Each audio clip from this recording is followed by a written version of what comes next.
जय जय श्री राधेश्याम। जय जय श्री जगन्नाथ। कौन सी द्रव्य को, कौन सी शक्ति को, कौन सी प्रतिभा को, कौन सी परिवेश को, कौन सी रूप को, कौन सी व्यक्ति विशेष को अबा परमात्मा को भल पाइबा प्रेम करिबा निहाती एक व्यक्तिगत निजस्व इच्छाधीन एवं ऐकांतिक मानसिक स्थिति। से जहाँ भी हो किंबा जी भी हुंतु, आत्मीयता जागृत होगा किंबा भल पाइबा अथवा प्रेम रे पड़ीजा केबे भी पूर्व योजना अनुजाई हुएनी। कहिबार अर्थ एठी भल पाइबा अबा प्रेम रे पड़ीजा लोकटी पूर्वर केबे शून्यवाणी अबा केबे कौन सी स्वर्ग छिड़ा पूर्वाभास पाई न थाई जे निकट भविष्य रे ता जीवन को आउ कहा प्रति भल पाइबा अति द्रुत गति रे माड़ी आसुची किंबा अति निकट भविष्य रे आउ कहार रूप गुण स्वर अबा क्षमता प्रति ता मन रे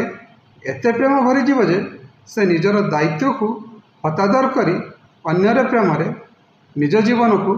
मधुमय करिवार आशा रे जेकोसी स्थान काल पात्र परिस्थिति और परिवेश को निजठू अधिक निजर भावी केबे स्वार्थपर होई तो पुणी केबे निस्वार्थपर भावे प्रेमर अंका बंका खसड़ा अत्यंत कष्टदायक पथुरिया उच्चा नीचा कंटकित पथ तो पुणी केबे प्रेमर अमृत सागर रे संतरण करिवार आशा रे मरुभूमिर प्रशस्त उष्म बाली रे पाद को सिझेई तो पुणी केबे मरीचिकार परिहास रे दुई नरम ओष्ठ तुषार्त कंठर असह्य जल को सह्य करी निजक तिल तिल करी जाली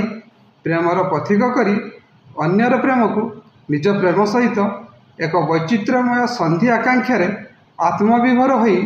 निजर समस्त पार्थिव और अनेक जीवनर स्वर्गीय संपत्ति को स्व इच्छा आत्मिक अभिलाषर पूर्णता पाई प्रेम समर्पी देवार कामना को चरितार्थ करिवार स्वप्न देखु देखु जीवन जीवार आउ जीवनर प्रकृत स्वाद बारिवार पथ अन्वेषण रे निजर एक परिचय निज दृष्टि रे सृष्टि करने सहित आत्मानुभूतिर अभिज्ञता साउटी